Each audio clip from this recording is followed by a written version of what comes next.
देखिए आज हम आपको ना गणना करनी सिखा देते हैं कि आप कब धनवान बनने वाले हैं, आपके पास पैसा कब आने वाला है, आपका गोल्डन टाइम कब आने वाला है। आप खुद देख लीजिएगा, आपको पता लग जाएगा कि आपका गोल्डन टाइम कब आने वाला है।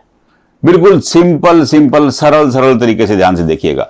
देखिए ये आपकी क्या है, ये लाइफ लाइन, जीवन रेखा, ये क्या है माइंड लाइन, मस्तिष्क रेखा, ये क्या है हार्ट लाइन, दिल की रेखा, और ये क्या है लक लाइन, भाग्य रेखा, और ये क्या है सन लाइन, सूर्य की रेखा।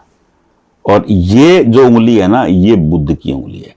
बुध क्या है, बुध कुछ भाग भाग्य का बुध के पास है, भाग्य के कारक है। वाणी, देखिए जो आदमी सच बोलता है, सॉफ्ट बोलता है, प्यार से बोलता है, उसका बुध उत्तम दर्जे का होता है। आप खुद देख लीजिएगा। जो आदमी बोलते बोलते रुक जाता है, लाइन बोलते बोलते भूल जाता है, जो आदमी तुतला करके बोलता है, जो आदमी हकला करके बोलता है, जो आदमी चिल्ला करके बोलता है, उसका बुध खराब है। बिल्कुल सिंपल सिंपल देखिए, जो पुस्तकों में लिखा है मैं उसको बिल्कुल सिंपल सिंपल वे में आप लोगों को समझाता हूं ताकि आपके भी समझ में आ जाए। वो गूढ़ शब्द समझ में नहीं आते हैं। तो ये भाग्य के कारक हैं, वाणी के कारक हैं, व्यापार के कारक हैं, और जॉब के कारक हैं। देखिए जॉब देने का काम सूर्य का है, जॉब करवाने का काम बुध का है। थोड़ा सा इसमें ना पेचीदगी आप ध्यान से समझ लीजिएगा। अब यहां एक रेखा बनी हो, ये रेखा बनी है, इसे धन रेखा भी कहा गया है। अनेक शास्त्रों में इसे लिखा भी धन रेखा गया है, धन रेखा है जी ये, क्योंकि बुध के स्थान पर है। अब अगर ये रेखाएं ऐसे बनी हैं, सामान्य एक श्रेणी बता रहा हूं, जब आप हार्ट लाइन तक पहुंचते हैं, यहां हार्ट लाइन पर, ये देखिए हार्ट लाइन पर एज हो जाएगी 53.7, एवरेज बता रहा हूं। हर आदमी की हथेली में 53 नहीं होगा, कुछ लोगों की हथेली में 50 होगा, कुछ लोगों की हथेली में ये 55 तक चली जाती है।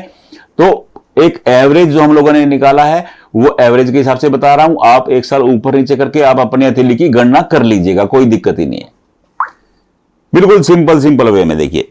और यहां पहुंचेंगे आपकी एज हो चुकी होगी 50, और यहां पहुंचेंगे बुध पर पहुंचेंगे तो आपकी एज हो चुकी होगी 48। आप देख रहे होंगे कि ये रेखा ना घुमाव लेकर के चलती है। ये 50, यहां मैंने 50 लिख दिया, यहां लिख दिया 48, क्योंकि ये रेखा ऐसे ऊपर की तरफ चलती है। अब आप कहेंगे कि धन कब आएगा। अगर ये तीनों रेखाएं आपकी हथेली में खड़ी हैं तो आप तय कर लीजिए कि 50 के बाद आपकी मौज होने वाली है। मौज मतलब गोल्डन टाइम, उसे कहते हैं मौज। 50 के बाद मौज हो जाएगी, लाइफ जमत झकास जिसको बोलेंगे। आजकल के बच्चे बड़े अजीब अजीब शब्द से बोलते हैं, मैंने भी सुना था, इसलिए मैं बोल रहा हूं, उसको बहुत शानदार लाइफ रहने वाली है। अगर आपकी हथेली में देखिए ये न दोनों रेखाएं, ये रेखाएं यहां तक आ गई हैं, ऊपर तक चली आती हैं, मान लो आपके नीचे तक, आपकी यानी कि माइंड लाइन तक। माइंड लाइन मतलब मस्तिष्क रेखा, मैं बना के दिखाता हूं। देखिए ये रेखा यहां तक आ गई है, और ये रेखा यहां तक आ गई।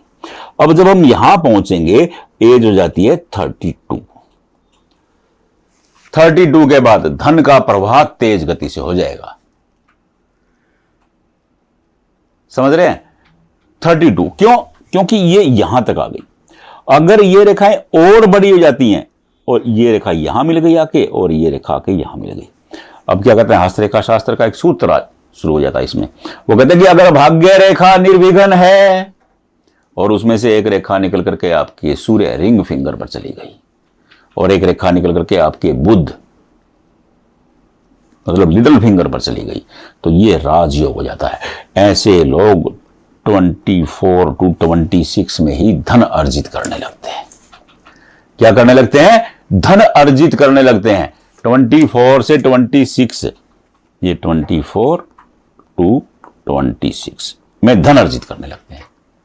बिल्कुल सिंपल फार्मूला है। आपके पास कब धन आने वाला है ये देखने के लिए बिल्कुल सिंपल सिंपल फार्मूला। देखिए ऐसा नहीं है कि आपके पास धन आ गया तो आपको कुछ कष्ट नहीं होगा, ऐसा नहीं है। धन का कष्ट से कोई योगदान नहीं है।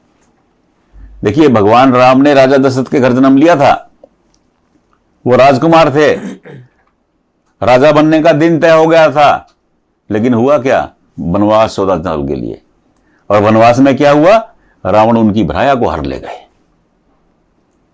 तो उनके पास धन की कमी थोड़ी थी, उनके पास धन का अकूत भंडार था। लेकिन हुआ क्या? इसलिए मैं कहता हूं धन का दुख और सुख से कोई लेना देना नहीं है। देखिए, हां, धन जरूरी है। अगर आपके पास धन की तिजोरी भरी हुई हो और आपका शरीर ही ठीक ना हो, तो उस धन का करोगे क्या? क्या काम आएगा वो? अगर आपकी संतान योग्य ना हो, आप धन की तिजोरियां भरी रखिए। तो कहते हैं कि पूत कपूत तो क्यों धन संचय, पूत सपूत तो क्यों धन संचय। अगर पूत कपूत है ना, आप चाहे कितनी तिजोरियां भर लीजिए, वो बर्बाद कर देगा। अगर पूत सपूत है, अगर आप उसको खाली आपने उसको संस्कार दिए हैं, तो वो आपकी तिजोरियों को भर देगा।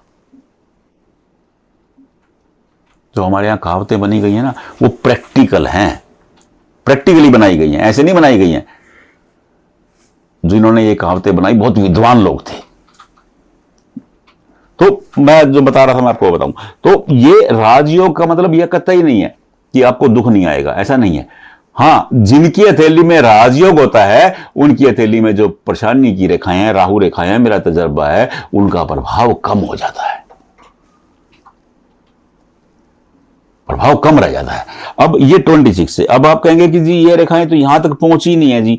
तो जहां पहुंचेंगे आप, यहां 48 काउंट कर लीजिए, यहां 26 बीच में जहां पहुंची है वहां काउंट कर लीजिए, मिला करके देख लीजिए, कोई दिक्कत ही नहीं है इसमें। बिल्कुल सिंपल सिंपल, कोई ऐसा गंभीर फार्मूला तो है ही नहीं है, कोई ऐसा डिजाइन नहीं है जो मैंने बना के दे दिया हो और आपको समझ में ना आ रहा हो।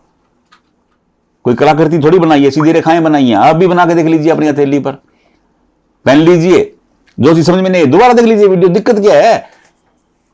और भी तो दुनिया जान की हम रील देखते हैं।